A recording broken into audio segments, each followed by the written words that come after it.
Hello दोस्तों। आज की कहानी आदमखोर के ऊपर है, जो लोगों को मारकर उसके दिमाग को निकालकर उसका सूप बनाकर पीता था, क्योंकि उसका मानना था कि इससे उसका दिमाग तेज होता है। कहानी इलाहाबाद की है।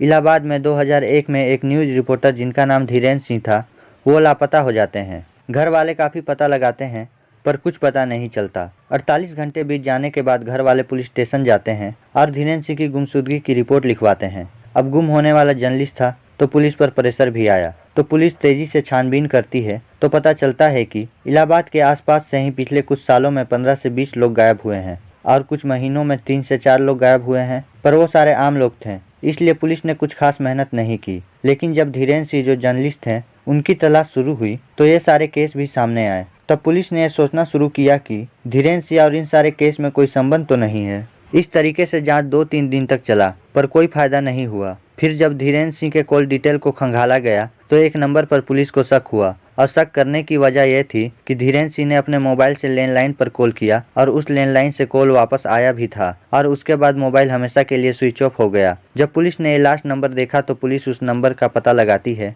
तो पता चलता है कि यह नंबर फूलन देवी का है। फूलन देवी वहाँ की ग्राम सभा चुनाव की मेंबर है। तो पुलिस पूछताछ करती है, तो फूलन देवी बताती है कि मुझे जानकारी नहीं है। लेकिन फूलन देवी के पति राम निरंजन बताते हैं कि मैं जानता हूँ, वो पत्रकार हैं और मेरी बीबी चुनाव लड़ती है, तो इस वजह से मैं जानता हूँ। लेकिन मेरी आखिरी बात 3-4 दिन पहले हुई थी, उसके बाद मेरी कोई बात नहीं हुई। पुलिस को भी कुछ ऐसी बात का पता नहीं चला जिससे उन पर कोई शक हो, तो पुलिस लौट आती है। इधर जैसे जैसे दिन बीत रहा था, पुलिस पर दबाव बढ़ता ही जा रहा था। तो इस केस के जो आईओ थे, उन्होंने दिमाग लगाया और इसी प्रकार से जो लोग गायब हुए थे उनकी भी जाँच शुरू की। तो पता चला कि लापता लोगों में से एक कालीचरण श्रीवास्तव, जो गार्ड की नौकरी करता था। इसके अलावा अशोक और संतोष, ये दोनों ड्राइवर और क्लीनर थे। और एक मुइन के बारे में कहा जाता है कि ये सम्मोहन शक्ति में बड़ा माहिर था। लेकिन इन चारों में आपस में कोई कनेक्शन नहीं था, सिवाय इसके कि ये सारे अपने काम में बड़े माहिर थे। पर पुलिस के मन में एक बात खटक रही थी कि आखिरी कॉल उस नैनी के गांव के घर में से क्यों आया। और दूसरी चीज जो पुलिस को अजीब लगी कि जो कॉल किया गया था वो रात 11:15 बजे किया गया था। और जिस इलाके में राम निरंजन का घर है, वहाँ के लोग रात 7-8 बजे ही सो जाते हैं और सुबह 4-5 बजे उठ जाते हैं। तो पुलिस ने ऐसे ही जाँच शुरू की कि रात 11:15 बजे ऐसा कौन सा काम था कि धीरेन्द्र ने राम निरंजन को कॉल किया, अपने घर कॉल क्यों नहीं किया। तो इस बात का पता लगाने के लिए पुलिस ने राम निरंजन और फूलन देवी पर नजर रखना शुरू किया। तो राम निरंजन के बारे में एक अजीब बात पता चला कि राम निरंजन की पत्नी का नाम जो फूलन देवी है, उसका नाम फूलन देवी नहीं बल्कि कुछ और था पहले, पर राम निरंजन ने उसका नाम फूलन देवी रखा। और उसके दोनों बेटों का भी नाम अजीब था, एक का नाम अदालत और दूसरे का नाम जमानत था। तो पुलिस को भी लगा कि यह बड़ा अजीब सा परिवार है। तो पुलिस उसके घर पहुंची। तो पहले तो फूलन देवी और उनके दोनों बच्चों से पूछताछ करती है, पर कुछ भी पता नहीं चलता। फिर राम निरंजन से पूछताछ करती है, तो पहले तो यह बात घुमाता रहता है। फिर अचानक ही राम निरंजन कहता है कि मैं कुछ बताऊंगा, पर आप मुझे नहीं पकड़ोगे। और दूसरी चीज कि मुझे दाल पीनी है। तो इसे दाल दिया जाता है, तो ये कहता है कि नहीं, कुकर में दाल बनेगी और पूरे कुकर का दाल मैं अकेले पीऊंगा। फिर उसी के सामने कुकर में दाल बनाया गया और वो पुलिस के ही सामने बैठकर पूरा दाल पी गया। फिर बोलता है कि अगर मैं आपको सब सच बता दूं तो आप मुझे छोड़ दोगे। अब पुलिस वालों के भी पास कोई सबूत या दूसरा रास्ता तो था नहीं, तो पुलिस ने भी कहा कि ठीक है, तुम बताओ। तो फिर राम निरंजन कहता है कि अच्छा ठीक है, आप मेरे साथ चलो। तो नैनी के गांव के बाहर सुनसान जगह पर एक खेत में ले गया। खेत में एक रूम था और वो खेत उसी का था। राम निरंजन उसे अपना फार्म हाउस कहता था। तो राम निरंजन पुलिस को उस रूम के पास लेकर जाता है और कहता है कि ये जो रूम है और जो जगह है, ये राजा कलंदर का है। और राजा कलंदर दुनिया का सबसे तेज दिमाग का आदमी है और उसको ढूंढना बड़ा मुश्किल है। और राजा कलंदर इसी खेत में अपनी अदालत लगाता है और अपना फैसला भी सुनाता है और सजा भी यहीं देता है। पुलिस को भी लगा कि ये झूठ बोल रहा है, बात घुमा रहा है, और ये राजा कलंदर कौन है। पुलिस ये सोच ही रही थी कि राम निरंजन अपनी बात कहते कहते एक बोरी के पास गया और उसी बोरी में अपना हाथ डाल के जैसे ही बाहर निकालता है, तो उसमें एक सर था। जैसे ही पुलिस वाले ये देखते हैं, वो चौंक उठते हैं। फिर इसने बताया कि ये कालीचरण श्रीवास्तव का सर है। पुलिस वाले हक्के बक्के थे। तब तक दूसरी बार हाथ डालकर बाहर निकालता है और बोलता है कि ये मुइन भाई का सर है। अब 2 सर उसके दोनों हाथों में थे और ये सब देखकर पुलिस वालों की बोलती बंद थी। तभी उसने पेड़ की तरफ दिखाया, तो पेड़ पर कुछ खोपड़ी कलर करके टांगे गए थे। पुलिस की हालत तो खराब थी ही पर एक पुलिस वाले ने पूछा कि ये सब क्या है, तो उसने कहा कि ये सब राजा कलंदर ने किया है। तो पुलिस ने कहा कि धीरेन्द्र सिंह जो रिपोर्टर है वो कहाँ है, तो उसने कहा कि राजा कलंदर ने उसे भी सजा सुनाई और उसे मारने के बाद उसके लाश का कुछ हिस्सा एमपी से लगता हुआ रीवा इलाका में फेंक दिया। पुलिस को पहले तो यकीन नहीं हुआ, फिर जब पुलिस ने कहा कि तुम्हें कैसे पता, तो उसने कहा कि मुझे मालूम है। तो पुलिस ने कहा कि चलो वो जगह दिखाओ। तो वो पुलिस के साथ रीवा इलाका में जाता है और जहाँ पर बताता है वहीं से पुलिस को धड़ मिल जाता है। तो अब कंफर्म हो चुका था कि धीरेन्द्र सिंह की मौत हो चुकी है और राम निरंजन जो बात बता रहा है वो सारी बातें सच है। तो पुलिस बोलती है कि तुमने जो बातें बताई है वो सारी बातें तो सच है, पर राजा कलंदर कौन है। पहले तो राम निरंजन बात इधर उधर घुमाता है, फिर जब पुलिस सख्ती से पूछताछ करती है तो पता चलता है कि राजा कलंदर कोई और नहीं बल्कि उसी के दिमाग का वहम है। असल में राम निरंजन ही राजा कलंदर है। अपने आप को राजा महसूस कराने के लिए उसने अपना नाम राजा कलंदर रखा था और उसका जो शुरू से ही बर्ताव था वो जिस तरीके के माहौल में पला बड़ा था, और जब भी इसके सामने किसी और की तारीफ होती थी, जैसे इसके घर में इसके सामने कहा जाता कि देखो उसका लड़का पढ़ने में कितना तेज है, उसकी नौकरी कितनी अच्छी जगह लगी, ये सारी बातें ये सुनता था और इसको गुस्सा बहुत आता था। धीरेन्द्र सिंह के बारे में इसने बताया कि इसने उसको बुलाया और उसके साथ उसका एक साला था वक्षराज। दिसंबर का महीना था। उसने धीरेन्द्र सिंह को बोला कि कुछ खबर देनी है और धीरेन्द्र सिंह को आग के पास बिठा दिया। धीरेन्द्र आग ताप रहा था, तब पीछे से वक्षराज आता है और देसी कट्टा से गोली मार देता है। इसके बाद इन दोनों ने मिलकर सर काटा, बाकी का बॉडी ले जाकर फेंक दिया और सर को वहीं अपने पास रख लिया। धड़ को यह अलग अलग जगह फेंक देता था या उसी खेत में गाड़ देता था। सर को यह कभी भी फेंकता नहीं था, क्योंकि ये उस सर से ब्रेन को निकालकर उसका सूप बनाकर पीता था। इसका मानना था कि इससे इसका दिमाग तेज होता है। और जो खोपड़ी होती थी उसे कलर कर कर उस पर नाम लिखता था कि ये इसकी खोपड़ी है, वो उसकी खोपड़ी है, और उसको ये उसी फार्म हाउस के पेड़ पर टांग कर रखता था। और इसने ये भी बताया कि ये जो खोपड़ी होती थी इसे इसलिए रखता था कि देखो मैंने ये लोगों को मारा, और जो खोपड़ी होती थी उसे ट्रॉफी की तरह सजा कर रखता था। जब इन सारी बातों का खुलासा हुआ तो पुलिस ने इसके घर की तलाशी ली, तो इसके घर से एक डायरी मिली। उस डायरी में 14 नाम थे जिनको इसने मारा था। तो जो पहला नाम था वो कालीचरण श्रीवास्तव का था और जो आखिरी नाम था वो धीरेन्द्र सिंह का था। हालांकि पुलिस को उसने बताया कि उसने लगभग 30 लोगों को मारा, लेकिन 30 को मारने के सबूत नहीं मिले, क्योंकि उसने जो डेट बताया था वो 1992 से 2000 के बीच का था और 2001 में उसने धीरेन्द्र को मारा था। पर धीरेन्द्र को मारने की वजह कुछ और थी कि धीरेन्द्र को राम निरंजन के कारनामों के बारे में भनक लग गई थी और उसके बारे में वो अखबार में छाप न दे, इस डर से धीरेन्द्र को मारा। और बाकियों को इसलिए मारा क्योंकि उनका दिमाग तेज था। अदालत में इस पर मुकदमा भी चला। 11 साल तक मुकदमा चलने के बाद 2012 में राम निरंजन और उसके साला वक्षराज को उम्र कैद की सजा सुनाई, जबकि ये 14 कत्ल का मामला था। लेकिन ये अजीब कत्ल था। अदालत ने कहा कि ये आदमी आदमखोर है जो कत्ल करने के बाद आदमी के ब्रेन का सूप बनाकर पीता था। खैर ये आज भी जेल में है। तो ये थी आदमखोर की कहानी। कहानी अच्छी लगे तो वीडियो को लाइक करें और चैनल को सब्सक्राइब करें।